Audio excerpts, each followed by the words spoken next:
আমাদের ছোট্ট সানভি সমুদ্রের পাশে এসে দেখো ভয়ে পুরো জড়সড় হয়ে রয়েছে। ও কিন্তু প্রথমবার সমুদ্র এসেছে আর ও প্রচুর ভয় পাচ্ছিল সমুদ্রের ঢেউ দেখে। সকালবেলা আমি আর মা হাঁটতে হাঁটতে চলে আসলাম সমুদ্রের কাছে। সকালের ভিউটা দেখো কত সুন্দর লাগছে। আজকে আমাদের ফেরার দিন, দুদিন বেশ ভালোই কাটলো। আমি আর মা চলে আসলাম একটা দোকানে, সেখান থেকে চা বিস্কুট আর সকালের ব্রেকফাস্ট করে ফিরলাম আমরা রুমে। কোথায় যাচ্ছি? সমুদ্রের পাড়ে যাচ্ছি। হ্যাঁ, মামার সাথে সমুদ্রের পাড়ে যাচ্ছ? আজকে আমরা বাড়ি ফিরবো। আমাদের ট্রেন রয়েছে 1:50 বন্দে ভারত। তো মাম্মামকে নিয়ে যাচ্ছি একটুখানি সমুদ্রের পাড়ে।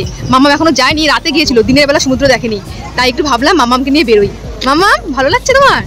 প্রচুর রোদ, ছাতা নিয়ে এসেছি। যা রোদ, ছাতা তো থাকবে না, আর প্রচন্ড হাওয়াও দিচ্ছে। রুমে এসে আবার গুজগাছ করে আমাদের বেরোতে হবে। ট্রেন তো রয়েছে 1:50, এখন বাজে 10টা, 12টার দিকে আমাদের বেরোতে হবে রুমে। আর দেখো সমুদ্র কিন্তু সামনেই, আমাদের হোটেল থেকে মানে পায়ে হেঁটে 1 মিনিটও লাগে না যেতে, শুধু রাস্তাটা পার করলেই সমুদ্র। পাপা রোদ লাগছে?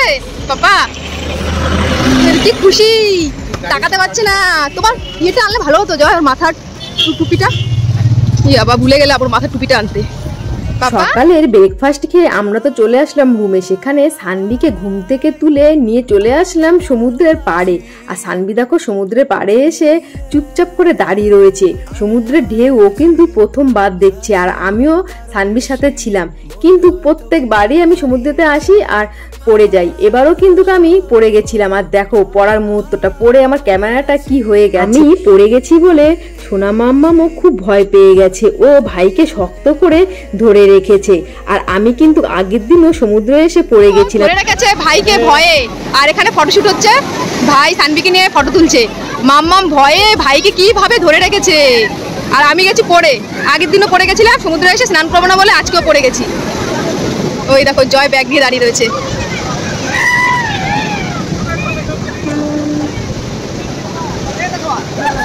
আমাদের সোনামা এতটাই ভয় পেয়ে গেছে যে ক্যামেরার দিকে ঠিকঠাক মতো তাকাচ্ছে না। ওর মনে একটা ভয় ঢুকে গেছে যে ওর মাম্মাম পড়ে গেছে, ও যদি পড়ে যায়। ওই কারণে ও পাপার গেঞ্জিটা শক্ত করে ধরে রেখেছে। তাড়াতাড়ি করে আমি আর জয় সোনামাকে নিয়ে কয়েকটা ফটোশুট করে নিলাম। ভয় পাচ্ছে, মামাকে আর পাপাকে জড়িয়ে ধরছে, আর আমি তো পড়েই গেছি ভয়ে। এত ঢেউ। এ মাম্মা ভালো লাগছে? দেখো কিভাবে দেখছে ঢেউ, আর এত লোকজন তো ও তাকিয়ে রয়েছে। দেখো একটু আগেই গেছি আমি পড়ে। এ মামা ভয় পাচ্ছিস তুই? ভয় পেতে হয় নাকি? তুমি সাহসী মেয়ে না? আমার সাহসী মেয়ে না, তুমি ভয় পাচ্ছ কেন? তাই ওই দেখো পাপাকে কিভাবে জড়িয়ে ধরছে, ভয় পেয়ে গেছে সমুদ্রতে।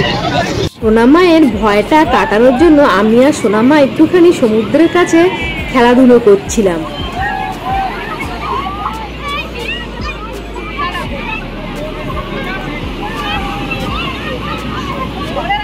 রুমে কারণ আমাদের রেডি হতে হবে, পুরো ভিজেই গেছিলাম বাবা, এখন আমাকে স্নান করতে হবে। রুমে চলে এসেছি, চলো বাড়ির জন্য ব্যাগ গুছাতে হবে, আর আমাদের হাতে 2 ঘন্টা টাইম আছে। রুমে এসে আমরা দুটো ভেজ থালি নিয়ে নিয়েছি, কারণ আমাদের দুপুরের লাঞ্চ তো দিয়েই দেবে বন্দে ভারতে, কি না কি খাবার দেবে যদি খেতে না পারি। ওই কারণে ভাই দুটো ভেজ থালি অর্ডার করেছিল, আমরা 3 জন মিলে খেয়েছি। জয় সেদিন ভেজ থালিটা খায়নি কারণ ওর গ্যাস হয়ে গিয়েছিল। खत्म, bye bye, tata, good bye, गया।